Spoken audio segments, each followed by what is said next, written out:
Welcome to the hottest movie review on the internet today, the A-List Review.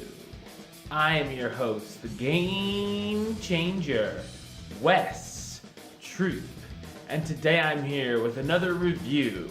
And this time, well, the last few weeks I've been reviewing limited releases that have come out in smaller number of theaters, and I'm back today with another one because they've been horror movies the last few times that I've done these limited release reviews, and same thing here. Ladies and gentlemen, this is a kind of a zombie movie, but a little bit different. You'll see. Here's my review of the 2017 film, The Girl with All the Gifts.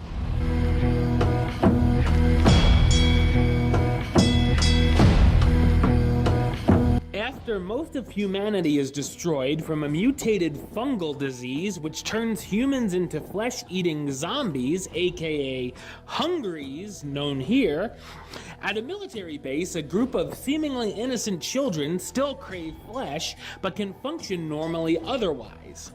The kids are being studied and experimented on by a biologist in hopes of finding an antidote. One day the facility is overrun by these hungries, and the biologist, along with a teacher, a couple of soldiers, and of course a gifted young girl, who have to make it through London if they want to survive. So what did I think of The Girl with All the Gifts? I thought it's an interesting and mostly entertaining horror drama. Just when you thought you've seen just about every kind of zombie flick possible, this gives us a fascinating new take. The film certainly has its ups and downs along the way, but it does a nice job mixing the horror and the humanity. I was very intrigued at the start of the movie when we're piecing together what's going on with these kids who look perfectly normal, but are at this military base strapped into a chair and under armed guard constantly. There's also a gel the humans not affected can put on that doesn't attract the hungries. That's a pretty cool effect. The scenes with the kids learning while strapped into wheelchairs grabbed my attention as well. There are some very well shot and exciting action sequences throughout, especially when the facility is under attack by the hungries. About at the midway point, there are some issues with pacing, and there's some unneeded downtime while they're in the city.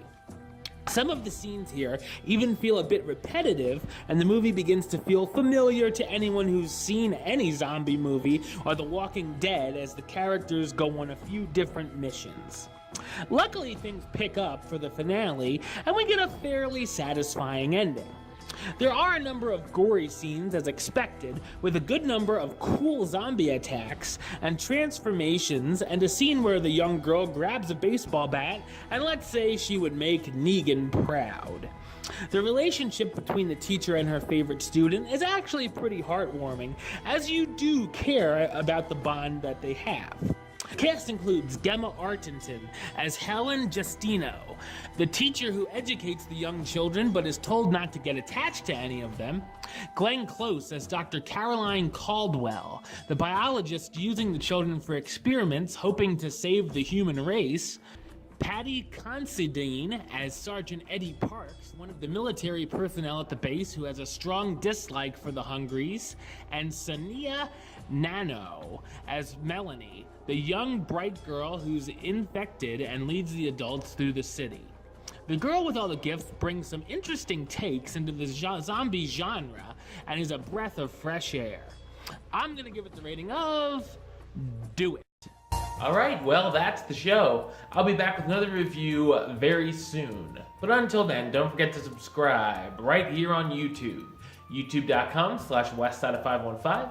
You can like the show on Facebook, facebook.com/WestTroopAlist. And of course, you can follow me on the Twitter and the Instagram @WesAlist. Until next time, Troop out.